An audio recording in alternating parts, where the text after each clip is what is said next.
बिस्मिल्लाहिर्रहमानिर्रहीम।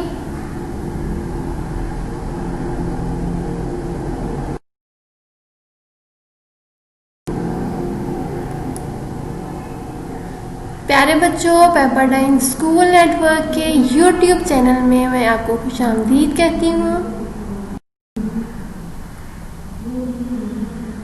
प्यारे बच्चों, आज हमने सबक नंबर 4 की पढ़ाई करनी है, बाब द्वयम के सबक नंबर 4 की। और हमारा उन्वान क्या है? मशीनों के पेचोताब। और आज हमने इसके दूसरे और आखिरी हिस्से की पढ़ाई करनी है। और इसके मकासद क्या है? इसके मकासद ये है कि जब आप लोग इस सबक को पढ़ लोगे तो आप लोग इस काबिल हो जाओगे कि इसका मफहूम जान सकोगे, नए और मुश्किल अल्फाज के मायने भी जान सकोगे। और मुझे उम्मीद है कि आप लोगों ने बहुत से मुश्किल अल्फाज के मायने आपको पता चल भी गए होंगे। और ये क्या है? ये देखें, ये मशीनें बनी हुई है ना, मशीनों के पेचोताब। आज हमने किसकी पढ़ाई करनी है? मशीनों के पेचोताब की अगले हिस्से की। ठीक है,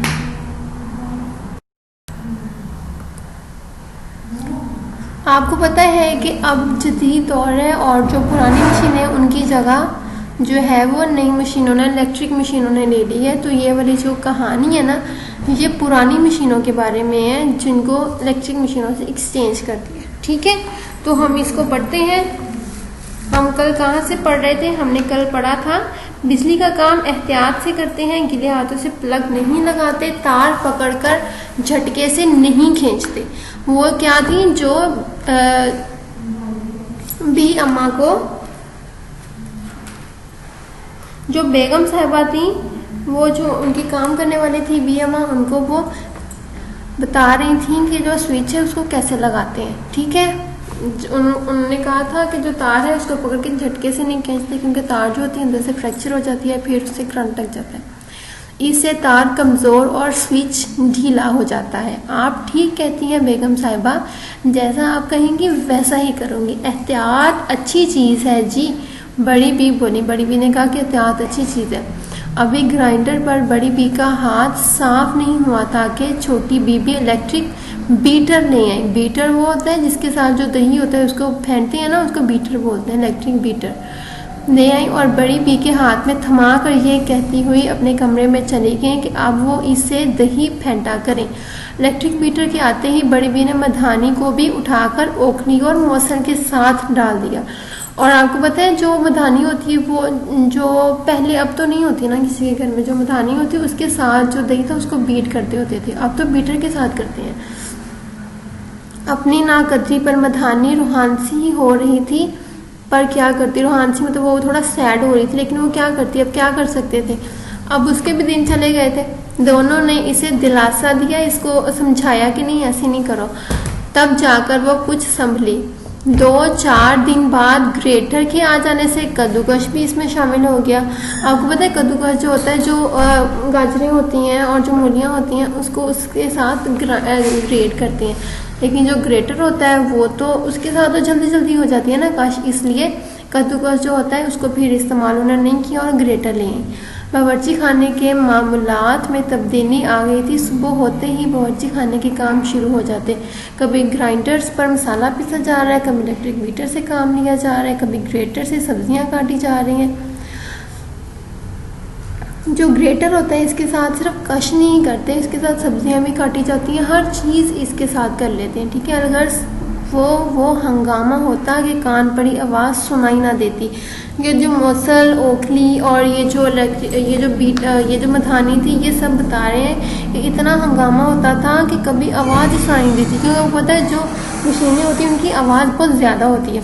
दोपहर को जब खाना पककर तैयार हो जाता तो इन्हें कुछ सुकून मिलता।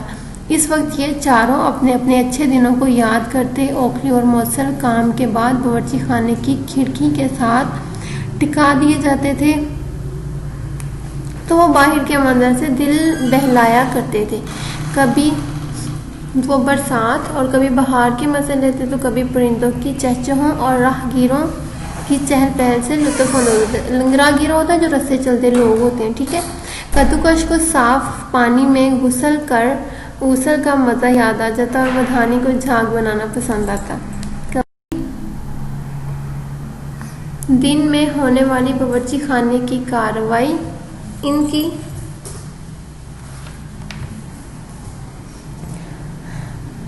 इनका मौजू बहस बनती। एक रोज़ इन्होंने सुना कि बेगम साहिबा ने बड़ी बी को हुक्म दिया कि इन फालतू चीज़ों ने खामख्वाह में जगह घेर रखी है, लिहाजा इन्हें काम वाली को दे दिया जाए या स्टोर में डाल दिया जाए। वो फालतू चीज़ें कौन सी थी? मूसल, ओखली और जो मधानी थी, ठीक है, और कद्दूकश भी। और उन्होंने बड़ी बी को क्या कहा कि ये भी इन्होंने इतनी ज़्यादा जगह घेरी हुई, इनको उठाओ और काम वाले को तो या उठा के तो स्टोरों में रख दो। ओखली और मौसल को तो कोई एतराज़ नहीं था। इन्हें खुशी हुई कि वो एक बार फिर किसी के हाथ आ सकेंगे। अलबत्ता मधानी और कद्दूकश का ख्याल था कि काम वाली के घर में इनकी कोई ख़ास ज़रूरत तो होगी नहीं। इन्हें अंदेशा था, ख़तरा था कि वो ताक में रख दिए जाएंगे।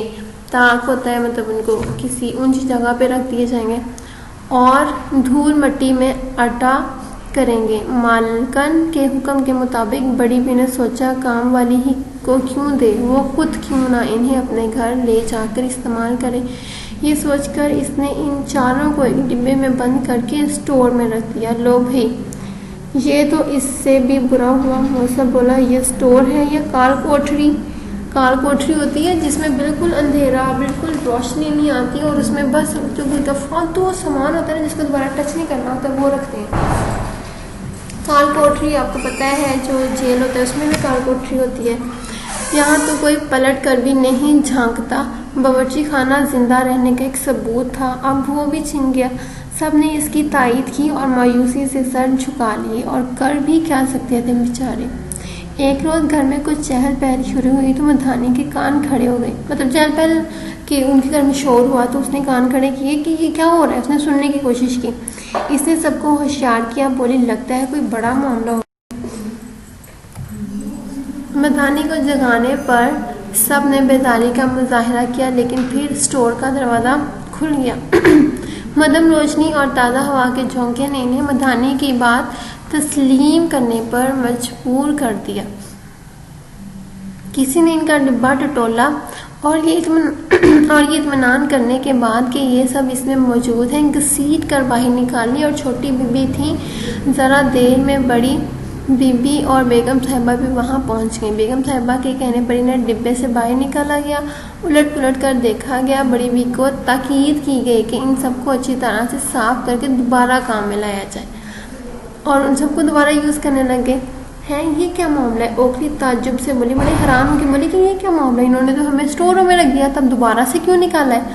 मधानी से भी ना रहा गया। वो बार बार बड़ी बीबी के हाथों से फिसली और ज़मीन पर टक्कर मारी कि कहीं वो ख्वाब तो नहीं देख रही। मगर जब सर पर ज़ोर से चोट लगी तो उसे यकीन आया कि अब इनकी भी सुनी गई है। इनके दिन भी फिर गए हैं। गर्ज ये कि बड़ी बी ने इन चारों को साबुन और पानी से खूब रगड़ रगड़ कर साफ किया और बावर्ची खाने के तख्ते पर जमा दिया, मतलब उनको शेफ पे रख दिया। स्टोर के घटा टूप अंधेरे में कई रोज पड़े रहने और फिर एकदम तेज रोशनी में आ जाने से उनकी आंखें चुंधिया जा रही थी। चुंधिया मतलब उनकी आंखें खुल नहीं रही थी, बंद हो रही थी। जब इनके हवास बहाल हुए तो इन्होंने अपने इर्द गिर्द नज़र दौड़ाई। अपने मुकाबिल में दूध जैसी सफ़ेद और पहली मशीनों को देखकर एक मरतबा तो वो सब सकते में आ गए कि ये क्या है, लेकिन गौर करने पर मालूम हुआ कि ये मशीनें दम सादे बेजान पड़ी हुई थीं, तो वो ख़राब हो गई थी। इससे पहले कि वो मामले की तह तक पहुँचते बड़ी बी ने मधानी उठाई और दही फेंटना शुरू कर दी। कद्दूकश ने ओखली को ठुका दिया। ये जो तुम देख रही हो ना सफ़ेद मशीन, ये इलेक्ट्रिक बीटर है, इसी ने तो मधानी की जगह ली थी। अब देखो कैसी चुपकी बैठी हुई है। मतलब क्योंकि वो ख़राब होगी तो पता, जो मछली वाली चीज़ें होती हैं जल्दी ख़राब हो जाती हैं, और जो हाथ वाली होती है वो जल्दी ख़राब भी नहीं होती। अरे भाई, ये सब तुम ठीक कहते हो, मगर ये हो कैसे गया? इन्हें हमारी ज़रूरत क्यों पड़ गई? इन्होंने तो हमें बेकार समझकर फेंक ही डाला था ना। ओखली बोली। इधर छोटी बीबी ने बावर्ची खाने में कदम रखते ही सवाल दाग दिया। बड़ी बी, अब और कितनी देर है? बड़ी बी बोली। बीबी सब्र करें, अब ये कोई बिजली का खेल तो है नहीं। जो झट से सब तैयार हो जाएगा। अभी मुझे मसाला कूटना है और साहब को सलाद कद्दूकश करनी है। तब तक आप लस्सी पिएं और दिल ठंडा करें। बिजली जाने कब आए, शुक्र करें कि मैंने इन सब चीज़ों को संभाल कर रख लिया था। और वो जो मशीनें थी वो ख़राब नहीं हुई थी, वो बिजली चली गई थी वहाँ पे बहुत ज़्यादा,